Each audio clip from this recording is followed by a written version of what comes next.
Hi everyone, and welcome to Yoga with Mark. It's August and we're going to do the dog days of summer, except my dog doesn't hunt, so we're going to do the puppy days.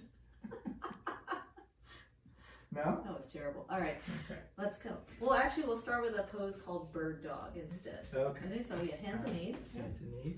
Okay. Okay, you might need to move over just a little. There you go, so you don't kick the wall behind you. All right. And you have your knees here about sit bone distance apart. Now that looks good. And your hands just a little forward of your shoulders. That looks fine. Okay. All right, let's do a little measuring here. Let's step your left foot back behind you. Toes on the floor. Can you straighten it out? Yeah, you might need to come forward just like a quarter inch. Yeah, okay. All right, now float your left leg up to the line of your hip. Okay. Nope, see if you can keep it straight. Okay. Okay, now draw your belly button up toward your spine. That's it. And then see if you can stretch your right arm forward. A little balancing action here called bird dog. Okay. Try not to tip over to your left. That's it. Good. Are you breathing? Yeah. That's good. Good. And then release your hand and your foot. You should feel that in your core a little bit, in the back of your lifted leg. Try the other side. Step the right foot back behind. Okay. Okay. See if you can straighten that leg a little bit. And then, yeah, float it up. Okay, now don't tip over here to the left. So scooch back to the right a little. Okay. You're getting ahead of me. All right. Draw your belly, pick the leg up, draw your belly button up, and then see if you can lift your left hand. Let your right hip come towards the floor a little. There you go. Now, take a few steady breaths here in your bird dog. Okay. Isn't that good? That's good. You want to do it longer? We could. Okay. And then release your hand and release your foot. Big talker. All right. We'll do more after. You do more after? Yeah. Okay. Yeah. Come back. Hands and knees. All right. All right. Can I have a little fun with you? This would be unexpected. All right, step your right foot back and behind you again. Okay.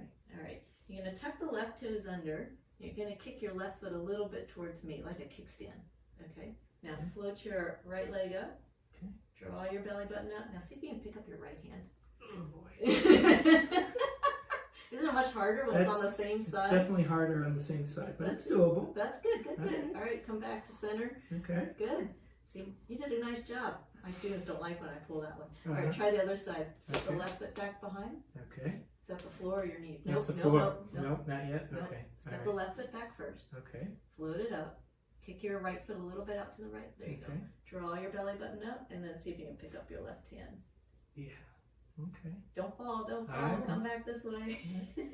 And then release your hand and release your foot. Okay. So bird dog, you can do opposite hand and foot, or you can make it really challenging with I the was going same to say side. the opposite was definitely easier to balance. All right. All right, so let's go to puppy pose. Okay. Okay, so coming to hands and knees again. Okay. So this is a little more relaxing. Okay, you're gonna walk your hands about 2 handprints to the right. Think of your right hand heading to like 2 o'clock on the clock face. Okay. And then the left hand starts to approach noons. Yeah. So don't lean, just move your hands over. Okay. Okay? Yeah. And then think of shifting your hips back towards your heels. Okay. Okay, and then your belly towards your thighs, and then release your head down. So in puppy pose, we look for a stretch here along the outside of the left side of your body on this one. Are you finding it there? It's actually a lat stretch, so a little stretch for the lats. And puppy pose here, if you can, sometimes we tip all our weight into the right leg on this side. So no, don't do that. Okay. You're going to keep your weight even on your shins as best you can. Okay. But it should be a nice relaxing stretch. A little stretch for the back, a little release on the hips. Okay? And then inhale, come back up to your hands, and then walk to center. How is that? Is that all right? Yeah, that's easy. That's easy. Let's do the other side. Okay. So 2 handprints over here. Think of your left hand more like 10 o'clock. Okay. Okay? And then shift your hips back towards your heels, kind of on a diagonal. Yep. And then relax the crown of your head down. The stretch here should be on the right side. And if you're feeling uncomfortable with your right side of your neck, like your head's kind of caught on your right arm, you could move your right hand more towards noon. So move it a little to the right. Yeah. How is that? That's good. You're also, with your toes tucked under, you're giving a little stretch to the bottom of your feet. So that's really nice. This is puppy pose. Okay, you take one more breath here.